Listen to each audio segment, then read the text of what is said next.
The Commanders aren't just looking for football players anymore. They're looking for lab results. Since Adam Peters and Dan Quinn took over, there's been a pattern in every move they make, and it all comes down to 3 letters. Write this down, y'all. RAS. That's RAS score, baby. We're bringing in athletes. Yes, today we're pulling back the curtains on the 2026 wide receiver class, and we're showing you exactly who fits that Commanders mold. We've cross-referenced the tape with the athletic data to find what we're calling the 9.9 club. These are the guys when it comes to the athleticism, elite, and they could be destined to catch passes from our boy JD5. You can see it on the jersey, y'all. Yes, sir. If you want to know exactly who these guys are and also who the 6'5", perfect, almost near perfect RAS score specimen we found, stay tuned to this episode. Let's go. Raise hell. Raise hell. Raise hell. Raise hell. Hell to the Commanders will prevail. Raise hell. Raise hell. Hell to the Commanders never fail. Yerp. Welcome back to the On the Fence podcast, where we command in the conversation with the voices of Van Nation. That's all of you all out there. Like we said in the intro, today we're talking all about the 2026 wide receiver class, and we're bringing in those guys who have those crazy RAS scores. Now, we're going to look at the entire big board, but we're going to focus on the RAS scores because we've noticed that's the trend with AP and DQ. They go for those guys who have those high relative athletic scores. And while making this episode, we definitely cross-reference all the tape. Now, some of the guys who are at the top of this list actually don't have RAS scores listed, but the tape doesn't lie on those guys. So we're going to go through them in various tiers. We'll talk about the guys who are at the top. We'll talk about the guys who are in like that second tier and the second round, guys that we may not be able to see because we know we don't have a second round pick. We'll talk about the guys who will be there in the third round and some of those sleepers. And of course, the 9.9 club, man. These guys who have great RAS scores through the roof. We're going to go through all of that and more in this episode. So let's get to it. Starting with tier 1, the top 10. These are the alphas. And these are the guys that we've all been hearing about all off season. And I'm sure you could probably already know them before I tell them to you. And that's Carnell Tate, Jordan Tyson, and Makai Lemon. These 3 are at the top of the list when it comes to the wide receiver class in this year's draft. And for obvious reasons, right? Starting with Tate. Look at that guy. He's a technician. He doesn't have a RAS yet, but even though at 6'2", 192 pounds, he's a polished pro. He wears 17. Kind of plays a little bit like Terry, just a little bit bigger than Terry is, and he'd be a perfect person to pair up next to Terry. Now, at 7, he could be the answer. We've seen at the pro day that there was somebody that AP and those guys were talking to, so that may possibly be the guy. I wouldn't be mad if we went with that pick, right? Now, we do know when it comes to these receiver situation for the Commanders, at 7, they might make that move, but there are some guys on the roster who could line up. I'm also in favor of signing Debo. That's a conversation for another day, another episode. Don't worry, we will get to that. Just want to continue to frame that Commanders have the 7th pick, and we also have the 71st pick. Those are our first 2 picks in this draft that are our top 100 picks. So we got to make them count. And Carnell Tate could be a guy that they potentially target with that number 7 pick if they stay there. Now, I know a lot of people have been talking about Makai Lemon.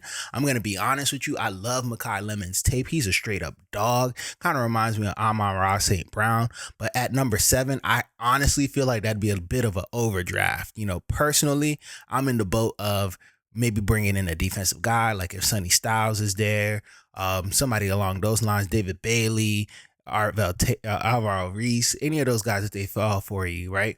But we know that might not necessarily happen. So, hey, it is what it is. I'm also in the trade back club. I'll go back to that in just a little bit more. But talking about the guys at the top of this list, just so you all know, Carnell Tate, Jordan Tyson, he does have a workout scheduled prior to the draft, and that could be something that increases his draft stock. As many of you all know, he's the consensus best receiver in this draft, but injuries in that medical pass has kind of hindered his rise on the board. So a lot of people have him mocked a little bit later in this draft, but hey, who knows? If he has a great workout right before the draft, that could be something that changes. And I know he's a guy that the Commanders could value. I mean, he's a alpha. Has that first round grade on him. Just go watch the tape. That man is like art. It's like poetry in motion when you watch Jordan Tyson out there. But yeah, those are the guys at the top of the list, the alphas. That's Carnell Tate, Jordan Tyson, Makai Lemon. Any of those 3 would be great on this team. I do think we'd be reaching if we went for either Lemon or Tyson. As much as I like Tyson, it just all depends on that tape. I'd be in favor of any of those guys if we moved back in the draft. Speaking about moving back or potentially trading back, let's keep on that route, right? This next tier are going to be these guys who might be there if we trade back, right? And leading to the 71st pick, right? Two guys who I'm watching if we perhaps trade back, and that's Casey Concepcion. That boy is a human joystick, man. He be moving. He's the ultimate slot weapon. He won the Paul Harmon Award. That's like for guys who are very versatile, play multiple positions in college football. You can put him in the backfield, you can put him in the slot, you can put him out wide. In this new David Blau offense, we need weapons, and he could potentially be an easy button for Jayden. He wins in elite short area. He has elite short area quickness and has a high volume chain mover type of build. I mean, he could turn 3-yard hitches into 20-yard gains. So that is what it is on his own right there. Now, my favorite trade back candidate, if we do happen to trade back a little bit in that first round, maybe he slides to the second round if we get back in there, who knows, is Denzel Boston. Man, that boy is a alpha when it comes to the red zone. 6'4", 212 pounds. That boy flies as well too, man. He has a 420-second shuttle, which proves he has a lateral twitch to beat press coverage. You know, he's a jump ball specialist. He kind of reminds me of like that Drake London type of guy. I mean, his dad was David Boston. Go look up David Boston. David Boston himself was a beast, and I think Denzel has the potential to be better than him. So he didn't run a 40, so we don't have that time on there, but that 4.20 shuttle yard shows that he has some twitch to him. So he's not just one of those big, tall guys that can't really move. He has a little bit of short area quickness as well, too.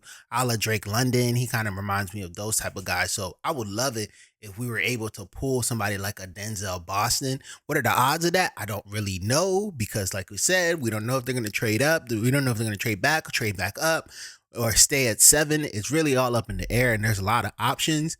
I'm just bringing you all the board just so y'all can see these guys who are on here. I can give you his RAS score, but he doesn't have enough metrics in order to generate a RAS score, so I don't have that for you. Now, we're still staying in the realm in this tier about the guys who, guys who might be there if we traded back, or even in the second round if we happen to get a second round pick, right? Honorable mentions for this is Omar Cooper Jr. That boy, he's a yak beast, bro. He's super competitive. Man, I was watching his tape prepping for this episode, and he had this one-handed catch where he catches the ball, spins, makes a guy miss, and stiff arms the other dude just to kind of get a little extra yardage. And he's just a beast, bro. Like Omar Cooper Jr. out of Indiana, he's a beast. I mean, Indiana has 2 good receivers in this draft. So yeah, it's no surprise. I think he caught Mendoza's 30th touchdown too on the season too. So the guy's a dog. He has that pedigree. He's an honorable mention in this. Same with Zachariah Branch. 4.35 speed. He's the best return man in this particular draft. So he's another guy that I'm watching as far as honorable mentions if we happen to trade back or happen to have a second round pick. Now, let's move on to what we would do in a more realistic scenario, and that's at pick 71. Because we know we got pick 7, we know we got pick 71, right? Guys that I'm looking at in this particular profile, speaking of an Indiana guy, Elijah Surratt. That's somebody who I honestly think fits the bill, man.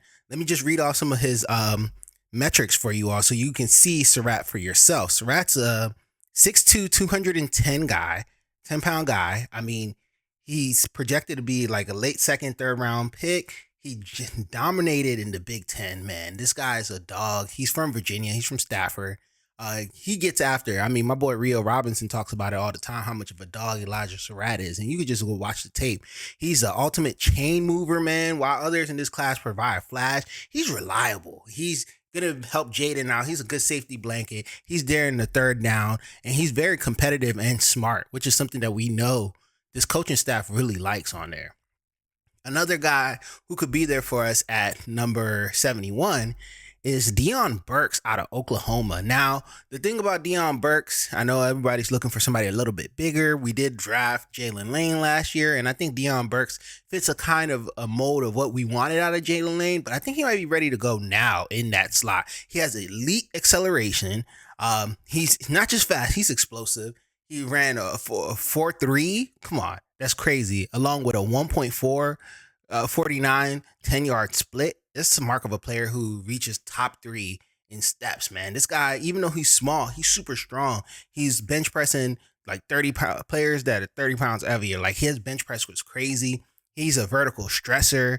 The offense needs to unlock him when you're putting him in there. I think of him like a Jalen Waddle Light or like a Zay Flowers. I mean, he could really beat guys in that slot, and you could even move him around. He could be an end around guy on there. So I have a 3rd round grade on him right now, and from what I could see in there, the only thing about Deion Burks, like I said, is the size profile.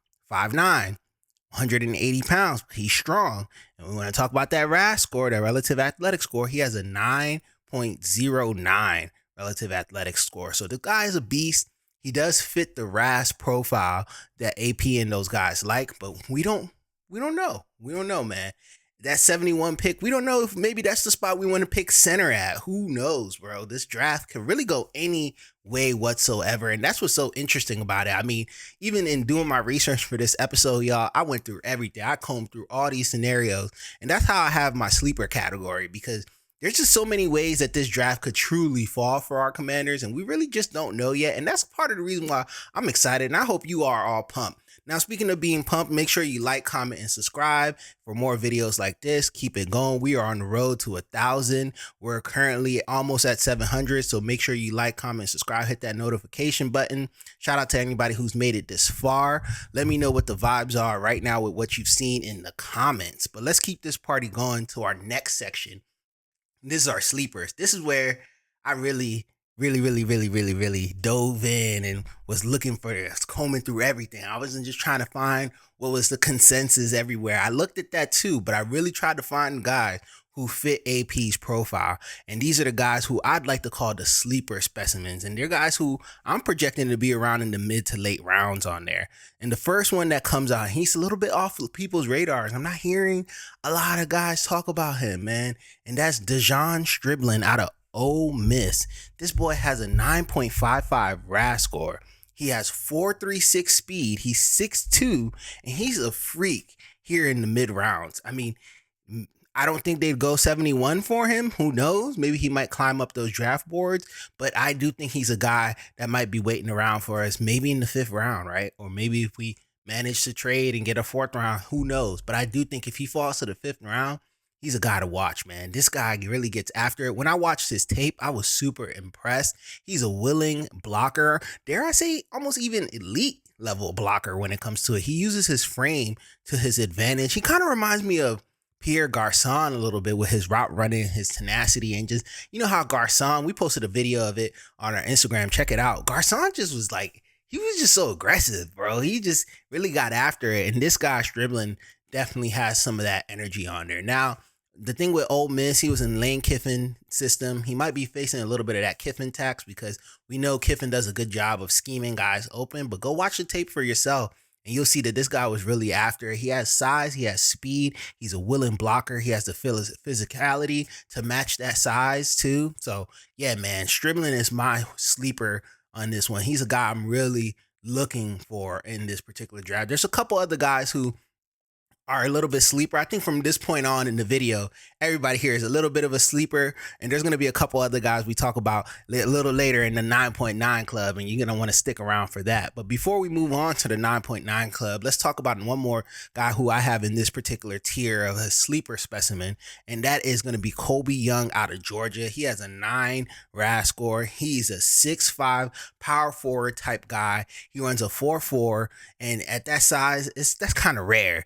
He gives the Commanders a size element that you just don't have in our wide receiver room. He might be a little bit of a project, but this guy is ready. You know, he's in the SEC program like Georgia, so he can really get after it as well. So he's another person that I'm looking at, Colby Young. Now, we've been cooking, and let me take y'all to exactly what you came here for. And that's the illustrious 9.9 club. We talked earlier about how AP and DQ, they love these guys with that RAS score, RAS, like Mars, right? We're going for that RAS, right? So this 9.9 club is going to feature some guys who have some crazy athleticism capabilities, and their RAS scores prove it. The first one, and I Told you this is a sleeper. Y'all probably heard this name. I think Kenny said it best the other day when we were rapping. He said, America loves this guy. That's Ted Hurst out of Georgia State. He's a small school guy, and I think that's a knock on him. But hey, there's been some great NFL receivers who came out of small schools, a la Jerry Rice. I'm not saying he's Jerry Rice. I'm not saying he is. I'm not. Don't crucify me in the comments. I'm just saying that he is a small school guy who can ball. That's all I'm saying. Man, this boy is a big boy at that. Ted Hurst, let me pull up his, he's 6'4", 206 pounds, and he still clocked a 4.42, which is crazy. He has a 9.91 RAS score. He has a rare combination of length and fluidity that's only found at Power 5 programs. So the knock on him is that, yeah, maybe he was in a smaller school, so that's why he dominated, but he's really after it. He's that big body burner. He has elite ball skills, ability to win at the catch point, and it makes him a perfect red zone weapon to pair with Terry. And what David Blau's system is projected to look like, he's going to be valued with that physical size and the dominance, and he really does work. Now, he is a little bit of a developmental guy, but he can contribute earlier, right? And, maybe if we bring back Debo, Hurst might be a guy. Maybe we don't get Ayuk. Who knows? I'm just saying, playing devil's advocate. Don't shoot the messenger. I'm just talking right now, right? They're trying to give y'all all sides of the coin on this. But Hurst is definitely somebody who I'm looking at. I've heard Logan Paulson talk about him. I've heard other guys talk about Ted Hurst. Go watch the tape for yourself. This guy's impressive. Another one, y'all going to recognize his last name, and that's Bryce Lance out of North Dakota State. Last name Lance out of North Dakota State. Who else do we know that had a last name Lance out of North Dakota State? And that is Trey Lance, who is his older brother. Bryce Lance is out of North Dakota State. He's at 6'3", 204 pounds. Now, he's a world-class athlete. He's not just Trey Lance's brother. He has a 9.95 RAS score, which is nearly perfect. And he had a 4.34 40-yard dash, and he has a massive 41.5 vertical jump. This is crazy, man. Bryce Lance, now, I don't think he's going to be there in like the fifth. I think he might end up going in like the third or like even the second, late second. Honestly, like he's a dog. He really gets after it. I think he has a high upside. He is a little bit of a gamble, but he has the frame that Adam Peters likes. He could be an X receiver for us, and that speed really lets him take the top off of defenses, and he could be a great target for Jayden with those explosive vertical threat that he produces. Lance could be a day 3 lottery ticket with a first round ceiling. Who knows, man? I'm watching that guy. Like I said, don't just take my word for it. Look at the tape, but those RAS scores don't lie, and we know they have a type. 9.9. This is the 9.9 club, so it's a guy who fits that. Now, talking about projects in this 9.9 club, this guy here, this next name I'm going to give y'all, he's truly a project, man, and that's J. Michael Sturdivant. I hope I said that right. He's out of Florida, but he's a boundary speedster. He's 6'3", 205. You're seeing what's going on with these guys. They're big and they're fast. That's what's thinking that you have about the 9.9 guys. They're big and they're fast, man. Sturdivant is one of those guys. He's a physical anomaly. 9.96 RAS. He ranks in the top 1% of all wide receiver prospects ever tested, which is crazy. 4.38 40-yard dash. He has the long speed, which is rare to run past corners who underestimate him. So his game is raw. I'm not going to lie. His tape is inconsistent. He has he's like a lid lifter, but he's still developing some nuance in his route running. His releases could use a little bit of work. He has the raw physical tools, but he's really going to need some work. Now, what makes me confident in guys like this is the fact that we have a wide receiver coach like Bobby Ingram. Bobby Ingram is a beast. Like, as a great coach, he's part of the reason why Trey Burke said he wanted to come back. I mean, the guy, even when he played, was a beast. So I do think Bobby could work with him, and he would be a guy who we definitely have to bring up. He's more of a project, but who knows? If he goes undrafted, maybe we hit the lotto, right? This is our golden ticket, that Willy Wonka golden ticket. Who knows? J. Michael Sturdivant. Ooh, I'm butchering that boy name, but then, we don't hear stuff like that. Nor do you see 9.96 RAS score on big guys like this. But like I said, he's a raw vertical lid lifter, but he still needs some development in his skills. Now, for the last guy on this 9.9 club, the guy who I mentioned in the very beginning has a near perfect RAS score at 9.99, and he's just a big guy. He's second ranked in RAS all time amongst receivers, which is crazy. And that's Jeff Caldwell out of Cincinnati. This boy is a skyscraper, but he's fast. Think like Marquez Valdez-Scantling, man. He's 6'5", 216 pounds. He had a 4.31 40 time. He has a 42-inch vertical, 1.48 second 10-yard split, which is the fastest of any player at the 2026 Combine, regardless of position. This guy is a physical freak. I mean, he had a growth spurt from high school. He's like truly a late bloomer. He went from 5'9" to 6'4" between his junior and senior years of high school, which is crazy. And he started a little bit late. He was a soccer player prior to playing football. And you could see some of that footwork in there as far as him being a quick and shifty guy. Now, he would be a big time project, right? Big time project. Shout out to Steve Smith. He had a really good breakdown on this guy. And one of the things he talked about is his inability to stop. You could see it when he's waiting for the ball. His feet are almost kind of moving. And that shows the soccer player in him a little bit. But it's like he needs to learn how to settle into that body. Now, I mean, he did have a crazy growth spurt. So maybe he's not used to being in that body just yet, but he's somebody who would need a lot of work. I was talking about Bobby Ingram, right? This is where that work and that coaching is really going to come in. But this guy is truly an ultimate ball of clay that we can mold. His route tree is definitely limited, but his size and speed make up for it, man. Like where he lacks in nuance, he could just pure accelerate past wideouts. And there's not that many wideouts who could keep up with a guy who's this big and fast. Now, there are some elite guys in the NFL who have great technique, and I do think that's where he'll be let off. He also can come off of his route a little bit too easy for a guy who's his size, but that comes from him not having the techniques that he needs. I think with a little bit of refinement, this guy could potentially be a beast. Steve Smith compared him to Marcus Colston. And it's just a guy, if he comes in and works, I mean, imagine being in a room with a guy like Terry, being in a room, maybe if we bring back Debo, right? Keep planting that seed. But being in a room with a guy like Terry, having a coach like Ingram, those could be things that potentially benefit him and really help him grow into a superstar receiver. So who knows? This is the 9.9 club. I know you could see the commonality in these guys with these high RAS scores. They're big and they're fast and they're burners, man. So who knows how this board is going to fall. I wanted to give you all this episode just so you can start to do some research and have an idea of guys to look, especially here in mock draft season when we're all doing various things. I wanted to give you a few more guys to add to your mock and some guys to watch tape on, right? We're all football junkies and fanatics at the end of the day. Now, the ultimate question here with any of these guys is, can Dan Quinn's staff coach the technique into a guy who has the physical gifts of a superstar?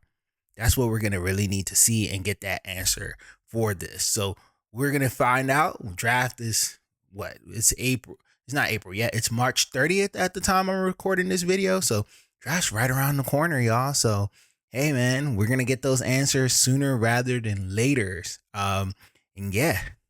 If you made it to this point in the video, shout out to you. Watch to the end, gang, as my boy Rico from Street Scores will say. Y'all made it this far. Closing question for you all is, do we take the polished Buckeye at 7, or do we wait for one of these 9.0 RAS freaks in the later round? What's AP going to do?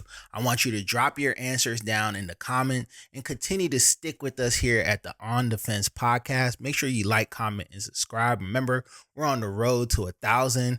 We're currently at 647, and we need you to get to at least 700. My birthday is coming up on April 4th, and I would love to at least have 700 by my birthday. That'd be an ultimate gift. Hey, if we can get to 1,000 by April 4th, which is this coming Saturday, I'd be all with it. So make sure you hit that subscribe button, hit that notification button, and continue to stay tapped in with the On Defense podcast for more Commanders news. We'll see you on the next episode. We got some fun stuff coming up with some wide receiver breakdowns. We got a center video coming up for you all. So make sure you stay tapped in with the On Defense podcast.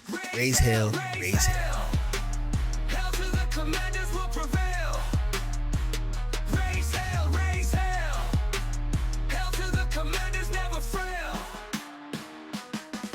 From kickoff to the final play, we're here to win, come what may. Together strong, we'll blaze the way.